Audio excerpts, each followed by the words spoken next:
तो असल में प्रेम क्या है? क्या यह केवल एक विचार है, एक भावना है, या इससे भी कुछ अधिक है?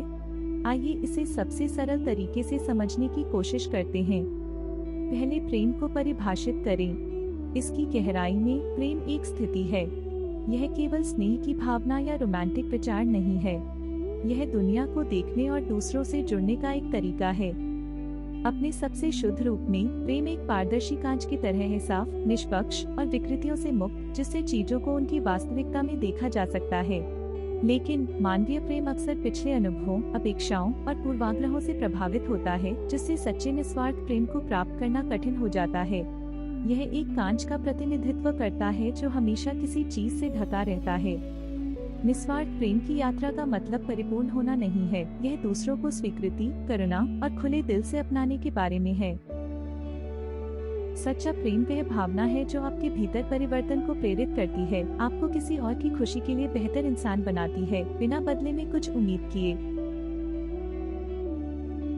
यह आपका अहंकार छोड़कर दूसरों के लिए खुशी लाने के लिए खुद को बदलने के बारे में है। सच्चा प्रेम दूसरों को अपनी मान्यताओं के अनुसार बदलने का प्रयास नहीं करता। यह सभी सीमाओं को समाप्त कर उन्हें वैसे ही स्वीकार करने के बारे में है जैसे वे हैं। इस भावना की गहराई को समझने के लिए एक सरल अभ्यास करें। कल्पना करें कि जिस व्यक्ति से आप सच्चा लगाव रखते हैं वह कल गुजर गया है। अब अगर आपको एक और मौका मिले उनसे गले मिलने, उनके साथ हंसने या एक आखिरी पल साझा करने का, बिना कुछ उम्मीद किए, वही सच्चा प्रेम है। रोजमर्रा की जिंदगी में हमारे पास छोटे छोटे इशारों जैसे गले लगने, मुस्कुराने या दयालु शब्दों के माध्यम से प्रेम व्यक्त करने के अनगिनत अवसर होते हैं। फिर भी हम अक्सर इन मौकों का उपयोग नहीं कर पाते। यही कारण है कि मनुष्यों के लिए सच्चा प्रेम करना इतना कठिन है। और जब मैं प्रेम की बात करती हूँ तो मेरा मतलब किशोरों के रोमांटिक प्रेम या पति पत्नी के सशर्त प्रेम से नहीं है। दुर्भाग्यवश आधुनिक समय में प्रेम को अक्सर वासना, लस्ट के साथ भ्रमित किया जाता है। तो आइए वासना को समझें। वासना एक ऐसी जलती हुई इच्छा है जो किसी चीज को स्थायी रूप से प्राप्त करना चाहती है, चाहे वह कोई व्यक्ति हो या कोई वस्तु। यह व्यक्तिगत क्रेविंग से प्रेरित होती है, चाहे वह शारीरिक आकर्षण हो, पैसा हो या शक्ति हो। वासना बदले में कुछ मांगती है। यह लेन देन जैसा है, जबकि प्रेम निस्वार्थ होता है।